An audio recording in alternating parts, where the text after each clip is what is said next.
जय हिंद जय भारत, जय हिंद जय भारत, जय हिंद जय भारत। ने सबसे पहले घबराना नहीं कि हमें उनको थ्रेट्स है, उनको खतरा है इस्लामाबाद में या उनके ऊपर हमला हो सकता है।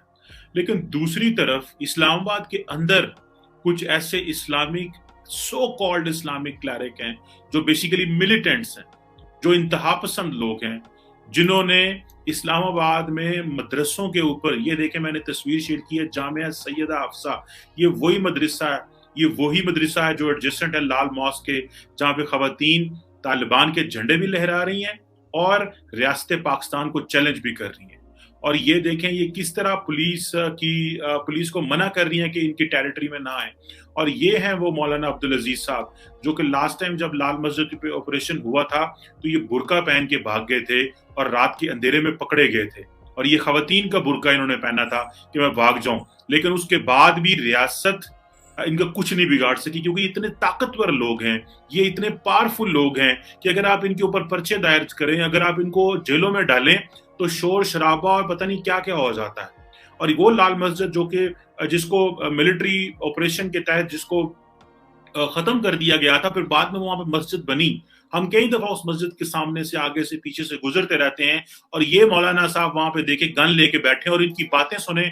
मैं ये पाकिस्तान की पुलिस को क्या कह रहे हैं, ये किस तरह रियासत पाकिस्तान को चैलेंज कर रहे हैं, लेकिन फिर हम जो इल्जाम है वो कहीं और लगा देते हैं। हम कहते हैं जी हमें अफगानिस्तान से खतरा है, हमें भारत से खतरा है, हमें अमेरिका ने ये कर दिया, हमें दूसरे मुल्कों ने ये कर दिया, लेकिन जो अंदर लोग बैठे हुए हैं हमें उनको क्या करना है, उसके बारे कोई रियासत की पॉलिसी है, या इनको ये जो सांप हम पाले जा रहे थे, माजी में पाले गए और अभी भी इनको हम पाल रहे हैं किसी ना किसी तरीके से।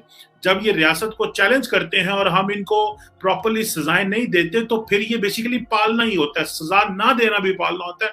ये सुने ये पुलिस को क्या कह रहे हैं, ये कह रहे हैं कि देखें तालिबान तुम्हारा क्या हशर करते, तुम जरा हाथ लगा के हमें देखो, हम तो तालिबान तुम्हारा वो हशर करेंगे और ये नौकरियां छोड़ो और हमारा साथ दो। ये जरा आप इनकी ये मौलाना अब्दुल अजीज की बातें सुने आप। दिखाता हूँ, फोन करो काल गर्ल में लाखों बदकारी के अड्डे, वहां आप लोग क्यों नहीं जाते? क्या मैं तुम्हें क्या जवाब दोगे? ये बच्चियां नजर आती है आप लोगों को? इस नौकरियों से नौकरी छोड़ो, इसको अल्लाह और अच्छी नौकरियां देगा। इस नौकरियों पर तो लानत भेजो इसको। यहाँ तो मैं आपको ये बच्चियां नजर आती हैं, ये तो तालिबान आएंगे, पाकिस्तान के तालिबान भी आपका हशर कर देंगे इंशाल्लाह। हाथों लगाओगा।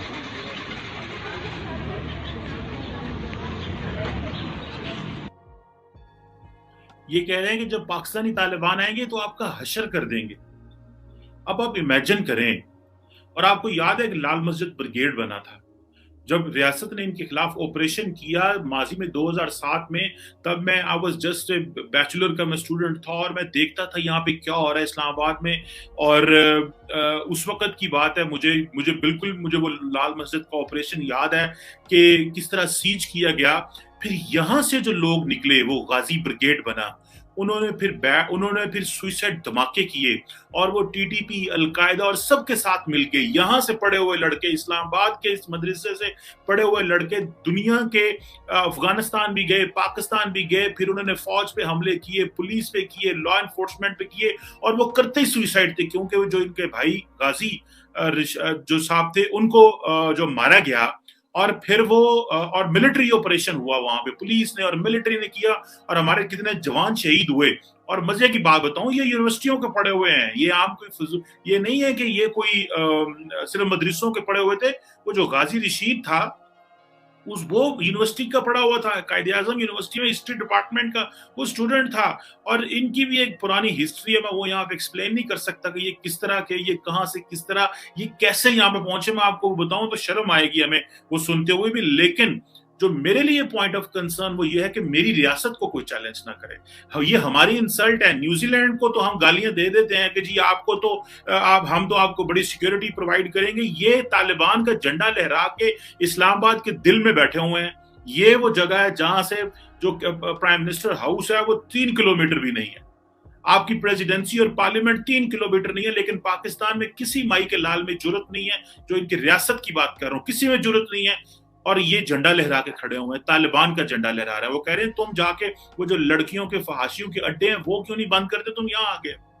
अब वो उन्होंने जो मुआशरे को वर्गलाया, पंजाबी से कहने वर्गलाना, उनको उकसाना, कहना कि देखो हम तो नेक लोग हैं, हम तो अल्लाह के बंदे हैं, हम तो दीनदार हैं, और वो जहां पे प्रोस्टिट्यूशन सेंटर्स खुले हैं जाएं वहां पे जाके बंद करें, आप हमें क्यों बंद करने आ गए हैं। और ये लड़कियों को सहारा लेके उनको अपनी शील्ड बना के, उनको बुरके बना के पुलिस और लॉ एनफोर्समेंट के आगे खड़ा कर देते हैं ताकि सिंपथी वोट लें, और फिर उस सिंपथी का वो जो रेडिकल मिलिटेंट लोग होते हैं उसका सहारा लेते हैं।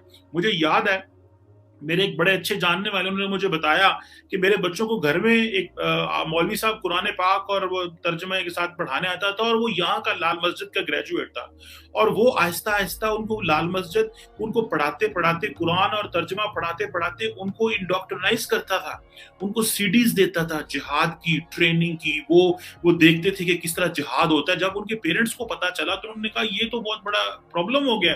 उन्होंने फिर उस मौलवी को छुड़ाया और वो वहां पे यहाँ पे इनके मस्जिद का पढ़ा हुआ था, और ये क्या कह रहे हैं, नौकरियां छोड़ दो, इन नौकरियों में कुछ नहीं पढ़ा हुआ। ये चैलेंज कर रहे हैं रियासत को। ये रियासत की जिस बंदे ने यूनिफॉर्म पहना हुआ वो इसलिए खामोश है कि उनको पता है अगर हमने कोई एक्शन लिया तो हमारे ऊपर हो जाएगा, वरना जो बंदा ये कहे कि नौकरी उतार दो, तुम्हें अल्लाह और नौकरी देगा, भाई ये भी तो उसको अल्लाह ने नौकरी दी है कि ये को आपने थोड़ी दी है, और आपको लानत भेज रहा है, आपके ऊपर रियासत के अमल के ऊपर लानत भेज रहा है, और वो कह रहा है कि तालिबान तुम्हारा हशर कर देंगे। अब आप इमेजिन करें, वो कह रहे हैं अभी तो वो वहां पे आए, जब ये यहाँ पे आएंगे आप हशर करोगे, हमें हाथ तो लगाओ जरा, क्योंकि उनको पता है कि वहां इनके सिंपथाइजर बैठे हुए हैं, इनके जानने वाले, इनके पहचानने वाले, इनके जो आइडियोलॉजिकली इंडोक्ट्रिनाइज किया वो लोग बैठे हुए हैं वहां पे, और ट्विटर पे ट्रेंड चल रहे हैं। हमारी रियासत जो है वो, हमारे जो लॉ एनफोर्समेंट के लोग हैं वो बाहर खड़े हुए, वो कह रहे हैं झंडा उतारना, वो कह रहे हैं हम झंडा नहीं उतारने देना आप। अब आप इमेजिन कर लें कि हमें किस तरह के थ्रेट्स हैं। गड़बड़ है बॉस, तो निकलो यहाँ से। ऐसा भी कुछ हो सकता है। खैर, हम आगे बढ़ते हैं और हम आपको बताते हैं एक और इसी से मिलती जुलती सी न्यूज, और वो ये कि लाल मस्जिद का नाम तो आप सबने सुना ही होगा। लाल मस्जिद वही जो परवेज मुशर्रफ ने जिसके ऊपर ऑपरेशन किया था, और उसके बाद बहुत से मुल्ला जो है वो पकड़े गए थे, मारे गए थे, और बड़ा हंगामा हुआ था। तो ये मुल्ला अब्दुल अजीज भी वहां का हेड है, और ये उसी टाइम की पिक्चर है जब परवेज मुशर्रफ ने ऑपरेशन किया था, तो ये वहां से बुर्का पहन के भाग रहा था, और इसकी ये पिक्चर उसी टाइम की है। अब इस मुल्ला ने नया क्या किया है? नया इस मुल्ला ने ये किया है कि इसने इस्लामाबाद में जो ये लाल मस्जिद है वहां पर इसने अफगानिस्तान और तालिबान के जी फ्लैग लगा दिए हैं, और ये आपको बाहर बैठा हुआ नजर आ रहा है, चेयर रख के बंदूक लेके ये बाहर बैठ गया है और वहां से हटने को तैयार नहीं है। पुलिस बहरहाल एक्शन कर रही है और इसको हटाने की कोशिशें जारी हैं। हो सकता है हमारे वीडियो आने तक हटा भी लिया गया हो, और कहा जा रहा है इसको कि भाई यहाँ से हटो, लेकिन ये कह रहा है नहीं, मैं नहीं हटूंगा और ना ही तालिबान के झंडे हटाऊंगा। पूरे इलाके में इसने तालिबान के झंडे लगा रखे हैं। इसकी एक वीडियो और मैं आपको दिखाती हूँ जिसमें ये कुछ बात भी कर रहा है या धमकियां दे रहा है, सुनते हैं। दिखाता हूँ, फोन करो काल गैरल में लाखों बदकारी के अड्डे, वहां आप लोग क्यों नहीं जाते? क्या मैं तुम्हें क्या जवाब दोगे? ये बच्चियां नजर आती है आप लोगों को? इस नौकरियों से नौकरी छोड़ो, इसको अल्लाह और अच्छी नौकरियां देगा। इस नौकरियों पर तो लानत भेजो इसको। यहाँ तुम्हें आपको ये बच्चियां नजर आती हैं, ये तो तालिबान आएंगे, पाकिस्तान के तालिबान भी आपका हशर कर देंगे इंशाल्लाह। हाथों लगाओ।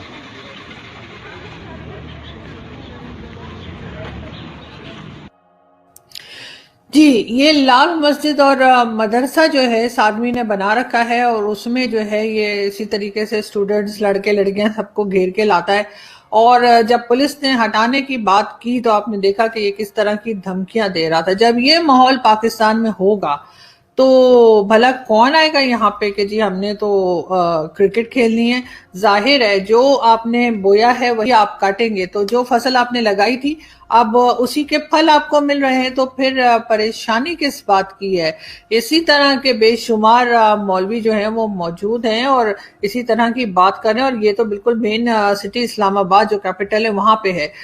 वजीर आजम इमरान खान साहब जी ताजिकिस्तान गए थे और आप जानते ही हैं कि वहां पे जब उन्होंने भाषण दिया तो हमने तो कुछ नहीं किया, लेकिन उनके साथ जो मिनिस्टर गए थे फवाद चौधरी साहब, उनको नींद आ गई। दिखाती हूँ मैं पिक्चर आपको, ये देखिए, एक पिक्चर ये है फवाद चौधरी साहब की, फिर एक ये है, ये देखिए, और ये देखिए। तो बिल्कुल खान साहब इतनी इंटरेस्टिंग किस्म की स्पीच दे रहे थे कि फवाद चौधरी साहब ने सोचा कि मैं थोड़ा सा सो लूं तो ही बेटर है। खैर, हम एक और वीडियो देखते हैं और फिर हम आपसे बात करते हैं। लेकिन ये भी इमरान खान साहब के जो है टूर की है और विजिट की, और वहां पे वो जो है बिजनेस कम्युनिटी से थैंक यू दोस्तों इस वीडियो को पूरा देखने के लिए। आई होप आपको ये वीडियो पसंद आया होगा एंड आपने लाइक बटन भी प्रेस कर लिया होगा। अगर नहीं किया है तो जरूर से कर ले। अगर आप हमारे साथ जुड़ना चाहते हैं तो ऐसे ही इंडिया पाकिस्तान रिलेटेड न्यूज़ देखना चाहते हैं तो हमारे चैनल को जरूर से सब्सक्राइब भी कर ले, ताकि आपको लेटेस्ट अपडेट मिलती रहे। हमारा मोटिव है कि आपको सही और लेटेस्ट जानकारी दी जाए। तो मिलते हैं आप सबसे नेक्स्ट वीडियो पे, तब तक के लिए जय हिंद, जय भारत।